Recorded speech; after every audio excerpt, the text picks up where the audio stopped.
All right, let's talk about the single most important calculation inside any factory. We're talking about safety distance. It's that one number, that one measurement that literally stands between a person and a machine's danger zone. Getting this wrong? Well, that's just not an option.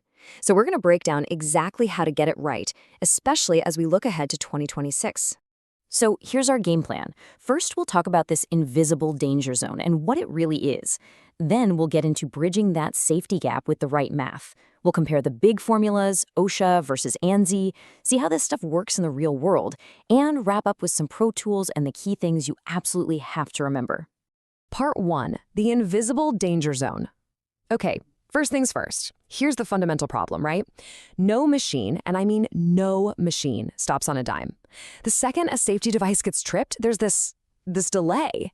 And that little bit of time creates a dangerous gap, a physical space we have to deal with.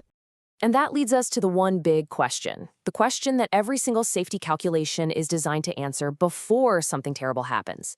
How fast can a person actually reach into that dangerous area? It really is a race. You know, it's human speed versus the machine's reaction time. So the answer to that big question, it's what we call safety distance. Think of it as a calculated buffer zone. It's a very specific, carefully measured distance that tells you exactly how far back a safety device has to be to make sure the machine comes to a complete halt before you can get to the dangerous part. This, right here, is the bedrock of modern machine safeguarding. But wait, before you even start crunching numbers, you gotta know if you even need a calculation. And that's where this simple check comes in. It's called the audio check. Just ask yourself, can someone reach around, under, through, or over the guard? If you get a yes for any of those, well, you've got yourself a hazard, and it's time to do the math. All right, part 2, bridging the safety gap. So how do we actually build that mathematical bridge over the danger zone? It really comes down to just 2 main pieces, and it's probably simpler than you're imagining. Okay, it all boils down to these 2 core variables. You can see them here. First, we've got K. That's the hand speed constant. Basically, it's a number that represents how fast a person moves. Then you have TS, which is the total stop time. That's a measure of how long the entire system takes to shut down. So yeah, it's a race, how fast you are versus how fast the machine can stop. So let's talk about K, that hand speed constant. In the US, the standard number we use is this one. 63 inches per second. That's pretty fast. But, and this is a huge but, that number assumes the person is standing perfectly still. If they're walking or moving towards the danger zone, that number has to go up. It's a critical point to remember. Part 3, the formulas, OSHA versus ANSI.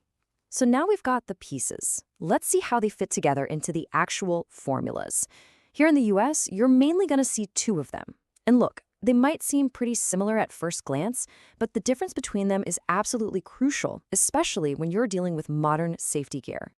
On the left, you've got the classic OSHA formula. It's super straightforward. DS equals 63 times TS, just hand speed times the stop time. Simple. But then you look at the more current ANSI formula on the right. See that? S equals K times TS plus DP. It adds this extra piece at the end, DP. And that little addition is a complete game changer, especially for things like light curtains. So what in the world is DOP? Well, it stands for depth of penetration. Imagine a light curtain. It's got those invisible beams, right? DOP is the distance your finger or hand can sneak past those beams before the system actually goes, whoa, stop, and sends the signal. It's a tiny distance, but it's incredibly critical. And this right here is exactly why DHIP is so important. Because in the world of safety, you always have to plan for the worst case scenario. Always. The ANSI formula, by including DHIP, does just that.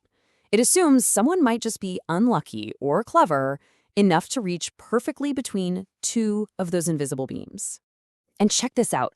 This chart just lays it all out perfectly. We're looking at the exact same machine, same stop time, same 30mm light curtain. Using the old OSHA formula, you get about 14.8 inches. But with the ANSI formula, it jumps to 17.8 inches. That's an extra 3 inches of safety. And let me tell you, when you're talking about fingers and moving machinery, 3 inches is an eternity. Part 4, safeguards in the real world. So let's take this out of the realm of pure math and see how this whole depth of penetration thing works with the actual devices you see out on the floor. Because depending on the safeguard you're using, the numbers can change like a lot. Okay, let's start with a high-resolution, finger-safe light curtain. We're talking 14 millimeters between beams. For one of these, the depth of penetration is tiny, less than an inch. It makes sense, right? The beams are so close together, you can barely get the tip of your finger past them before you trip the system. Now, hold on to your hats. Let's look at something like an area scanner or a safety mat on the floor. The depth of penetration factor for these, it jumps all the way up to a whopping 48 inches. Yeah, 48. So what gives? Why the massive difference? Well, this is kind of the big aha moment. We're not talking about a finger anymore. For an area scanner, the calculation has to account for a person taking a full stride, an entire step into the danger zone before they're even detected.